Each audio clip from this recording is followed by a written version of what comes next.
চাকরির বয়স 48 বছর। কয় বছর? 48 বছর যাবৎ চাকরি করছে সচিবালয়ে। ওই বেকুব হারাম ছাড়া কিছু খায় না। বলেন তো ইমান গেছিল তার মধ্যে?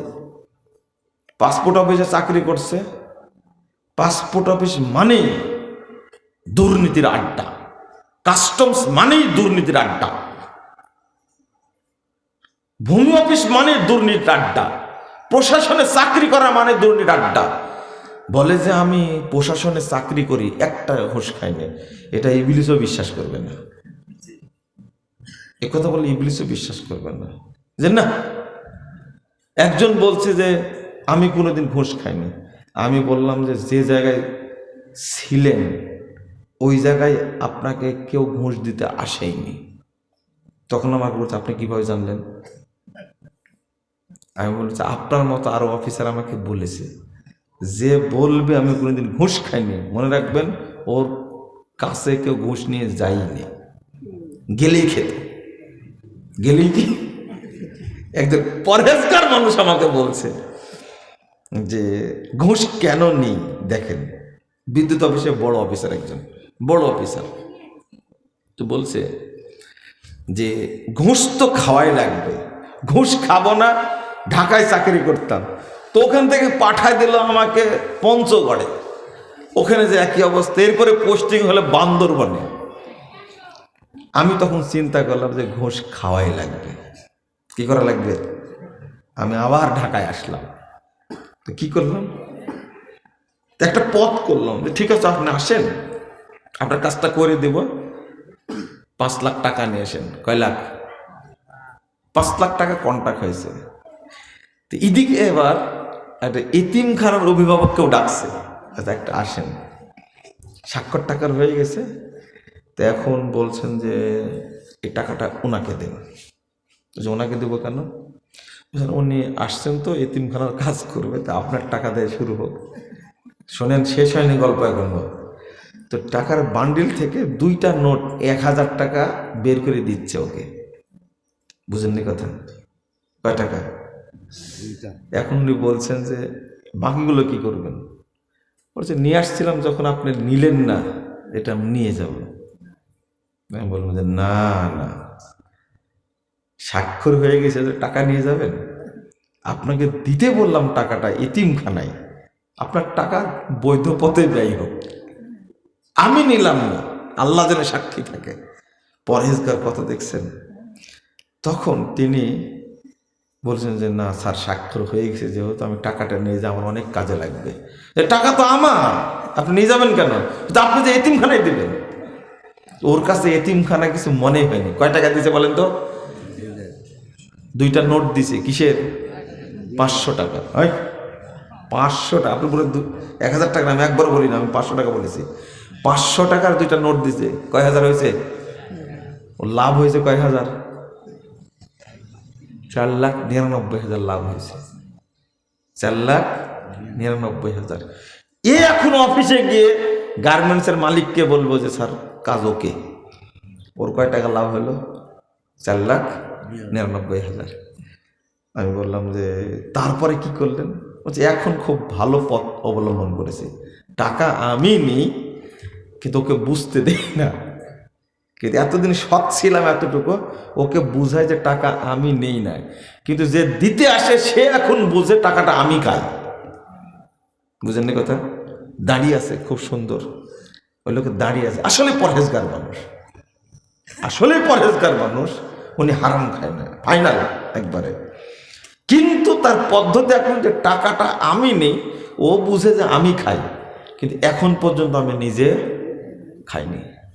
যা টাকা আসে হয় গরিবদেরকে ফ্রিজ কিনে দিই, চিকিৎসা করাই, কিন্তু নিজে একটাও খাই না। আমি ইঞ্জিনিয়ার ভাই, আমাকে আপনি অভিশাপ দেন না। আমাকে বলছে আপনি আমাকে অভিশাপ দেন না, আমি কিন্তু ঘুষ নেই কিন্তু নিজে খাই না। কেন নেই? আমি যদি ঘুষ না নিই তো অফিসের সবাই সিন্ডিকেট করে আমাকে আবার রাঙ্গামাটি পাঠাবে। কোথায় পাঠাবে? রাঙ্গামাটি পাঠাবে। কত বদের বদ যারা অফিসে আছে। এটা এক অফিসের কথা গল্প করলাম। যদি কাস্টমসের কথা বলি, ভাই বলেন তো সবচেয়ে ঘুষখোর অফিস কোনটা? কাস্টমস। না বিদ্যুৎ না ভূমি? আমার জানা আছে সবচেয়ে বেশি লেনদেন হয় ভূমি অফিসে। কোথায়? ভূমি অফিসে। এরা কিন্তু পরস্পর ভাই। হাই স্বাভাবিক, কেউ 2 বছরের ছোট, কেউ 1 বছরের ছোট, কিন্তু সবাই কি এক গ্রুপের এরা। তো আপনার মধ্যে ঈমান ঢুকলো কখন বুঝেন না? ও শুধু গল্পই শুনলেন, আমি কি বুঝালাম? যে চুরিতে ব্যস্ত তার মধ্যে কি থাকে না? ঈমান থাকে না। সামান্য চুরি, ঈমান থাকে না। আপনি ডাকাতি করেন, ঈমান থাকে না। তাহলে মদ খান, ঈমান থাকে না। মিথ্যা কথা বলেন, ঈমান নাই। তো আপনার মধ্যে ঈমান কোন দিন আসছিল মনে আছে কি? আপনি আবার মনে করেন নামাজ পড়ি ঈমান নাই মানে? ঈমান থাকার পুরোমান নামাজ না। ঈমান থাকার পুরোমান কি? নামাজ না, হজ না। তাহলে আবু জাহেলও জান্নাতে যেত, আব্দুল মুত্তালিবও জান্নাতে যেত, আবু তালেবও জান্নাতে যেত। এরা কি জান্নাতে গেছে? না না না, অত সহজ না। এরা হজ করত, উমরা করত, কাবা ঘর তওয়াফ করত, কাবা ঘর রক্ষণাবেক্ষণ করত, কাবা ঘরের মুতল্লি ছিল। এরপর কোথায় গেছে? জাহান্নামে গেছে। তা আপনি তো আপনার বেদাতি মসজিদের মুতল্লি, আপনি তো ঘুষখোর। শোনেন, আমি যেটা বোঝাতে চেয়েছি এই যাবৎ, এইগুলোর কারণে যদি ঈমান না থাকে, তাহলে কেউ যদি শিরিকের সাথে জড়িত হয়, কার সাথে পাপ? এটা আল্লাহর সাথে। এই শিরিকের পাপ কার মধ্যে থাকলে, শিরিক থাকলে তার মধ্যে ঈমান আসার কোনো সম্ভাবনা আছে? যে শহীদ মিনারে গেছে ফুল দিতে, বলেন তো তার মধ্যে ঈমান আছে কিনা? ও কি মুমিন না মুশরিক? মুশরিক, মুশরিক। যে মাজারে গেছে টাকা নিয়ে, মাজারে গেছে, মহাস্থান তো পাশেই মনে হয়, তাই না? হাই হাই, কি যে জমজমাট মাজার একটা। আর এখানে সব সরকারি লোকেরা বেশি টাকা পয়সা দেয় শুনছি। যত মাজার সব প্রতিপালন করে সরকারি লোকেরা। ওই যে পাগলা মসজিদ কিশোরগঞ্জের, বুঝছেন, এগুলো সব শিরিকের আড্ডা। এই ছেলেরা 5 আগস্ট শেখ মুজিবের মূর্তিকে উল্টা দিছে, কিন্তু এদের প্রতি আমার একটু ক্ষোভ আছে। ক্ষোভটা হলো, আগে মাজারগুলো ভাঙতে হতো।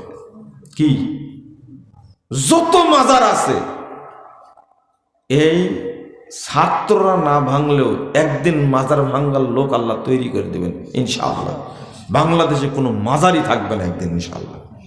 কোথাও দেখছেন নাকি শেখ মুজিবের মূর্তি আছে? মূর্তি তৈরি করেছে পদ্মা সেতুর 2 পাশে 2 মূর্তি তৈরি করতে খরচ হয়েছে মাত্র 117 কোটি টাকা। 117 কোটি টাকা। এইরকম একবারে টিকসই দামি পাথর দিয়ে তৈরি করেছে, তাই ভাঙতে সময় লাগছে আধা ঘন্টা। আর মাজারগুলো ভাঙতে কতটুক সময় লাগবে? 2 থেকে 3 মিনিট। একবারে উল্টে